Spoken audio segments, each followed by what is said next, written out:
Toi, tu es sur les céréales, moi, je suis sur les fromages. Toi, tu te mets sur les serviettes si tu veux. On fait un chaque chacun. Si ces jeunes de banlieue préparent des provisions, ce n'est pas pour une sortie pique-nique. Sur l'initiative des associations Banlieue Plus, Comme une Image et Sport for Life, des jeunes de cité se réunissent pour apporter douceur et réconfort aux sans-abri parisiens en ce mardi 25 décembre. Ces gens se sentent un peu accompagnés ce jour-là. Je pense que c'est plus difficile ce jour-là d'être seul dans la rue que les autres jours. Voilà. Après, il faut le faire tout le temps, mais voilà. Là, on a saisi l'occasion. Une action réalisée grâce au crowdfunding, comprenez par là la récolte de fonds via Internet, mais aussi et surtout grâce à l'union de ces jeunes associations citoyennes. De trois associations, vraiment, on s'est réunis et on s'est dit qu'on pouvait faire ça là, pour Noël, quoi. Avec les jeunes aussi qui souhaitaient s'engager dans une action comme ça. Car c'est aussi un des objectifs de cette maraude, sensibiliser et impliquer des jeunes à l'action citoyenne. Moi, je suis juste la cheville ouvrière un petit peu. Les jeunes, ils avaient envie de donner, puis il nous a proposé ça, Guillaume. Tout de suite, on a relevé le défi, quoi. Les jeunes, ils ont envie de s'investir, donc voilà, on est là. Le plus important, c'est ça, c'est l'organisation logistique en amont, que chacun puisse savoir ce qu'il a à faire spécifiquement. Il y a le sac poubelle derrière toi. Laisse pas s'envoler.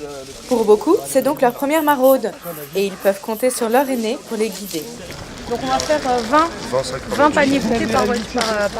D'accord. Ok. Qui n'hésitent pas à oser aller vers les associations parce qu'en général je pense qu'ils se disent que c'est pas pour les jeunes, au contraire. En banlieue il n'y a pas que des casseurs, il n'y a pas que des racailles, voilà. Et surtout il ne faut pas qu'ils aient peur d'aller vers l'autre puisque de toute façon ils seront amenés à aller vers l'autre toute leur vie.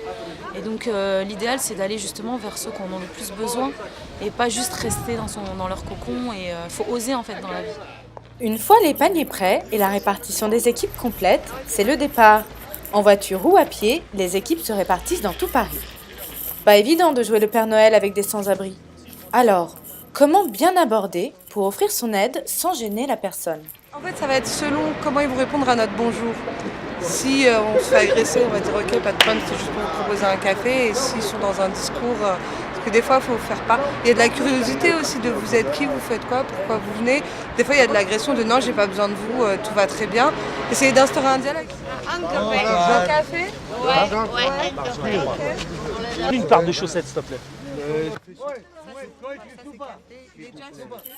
Un bol de soupe, un café, quelques vêtements chauds, mais pas seulement.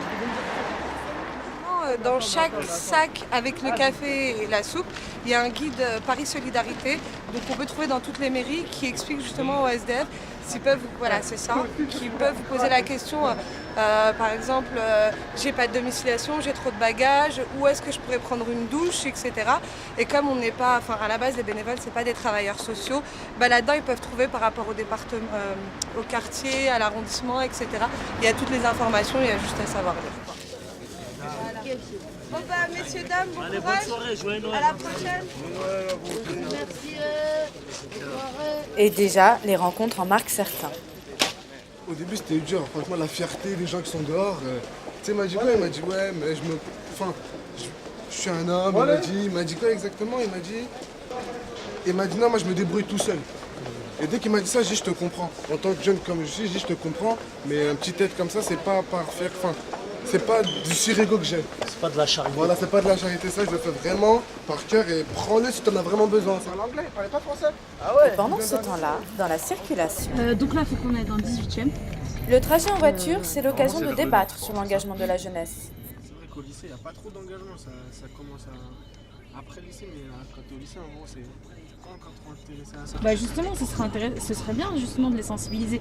Comme tu as des cours d'éducation civique, tu devrais avoir dans ces cours-là, en fait, dans cette tranche horaire-là, sensibiliser les gens à la vie en général, la vie associative, la vie citoyenne, tu vois, comment te sentir citoyen en aidant les autres, en t'investissant dans les trucs de quartier, dans les trucs de...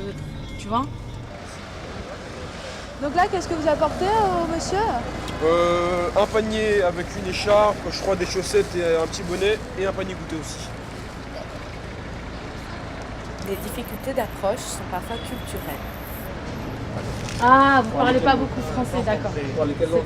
Quelle langue? Ah, d'accord. Anglais alors? English? Ok. Mais cela n'empêche pas de se faire comprendre, même quand on n'a pas le même langage. Car la solidarité est un langage universel. Bien celle-là. Elle est chaude, hein, celle-là. Danke. Vous voulez de la soupe, monsieur? La soupe. You want some soup? Ah, soupe, je pense. Hein. Was einen umgibt. Dass man nicht erst hineintappt und oh, nein. Dass man von vornherein erkennt und sagt, tschüss. Geht einfach rum, geht weiter. Ja. Oha. Alors que ressent-on quand dans le froid, on voit que certains y vivent au quotidien? Ça nous montre un reflet de la vie. Enfin voilà, en plus en période de fête, on est le 25 décembre, c'est Noël, il y en a qui le vivent mal. Donc c'est intéressant pour nous d'aller apporter ce geste.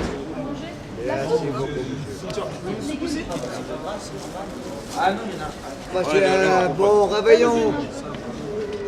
Ben nous aussi. Voilà. Vous voulez qu'on fait une prière? Ah, si vous voulez. Voilà. Ben, Demandez tout cela, allez-y.